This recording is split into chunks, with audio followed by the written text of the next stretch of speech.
নাই তারা ছাড়া। আমার বড় ছেলে তো আমাকে ছাড়া গেছে। আমার জিসান এখন বলে আম্মা আমার কিছু হলে তোমাকে আমি কার কাছে রেখে যাবো, আমাদের তো কেউ নাই।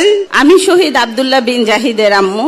আমার বড় ছেলে মারা যাওয়ার এক সপ্তাহ আমি বলছিলাম, জিসান অসুস্থ ছিল, যে জিসান তুমি আমাকে ছাইরা যাও না। আমার বড় ছেলে আমার পাশে শুয়ে বলছিলাম জিসান ছেড়ে গেল আমি যাবো না। আমার বড় ছেলে তো আমাকে ছাড়া গেছে, আমি কি নিয়ে বাঁচবো? আমার জিসান এখন বলে আম্মা আমার কিছু হলে তোমাকে আমি কার কাছে রেখে যাবো, আমাদের তো কেউ নাই।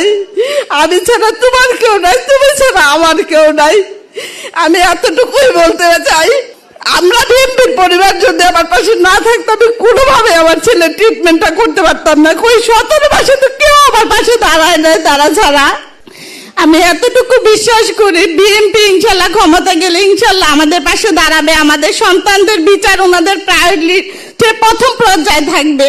এতটুকু তো আশা ওনাদের কাছে করতে পারি, কারণ ওনারা এই পর্যন্ত যা কাজ করছে এতটুকু ইনশাল্লাহ তারা করবে। আমি শেষ পর্যন্ত তারেক রহমান স্যারকে কৃতজ্ঞতা জানাই, ওনার ফ্যামিলির জন্য দোয়া করি, ওনার মার জন্য দোয়া করি, ইনশাল্লাহ উনি আমাদের পাশে থাকবে এতটুকু বিশ্বাস করি। আসসালামু আলাইকুম।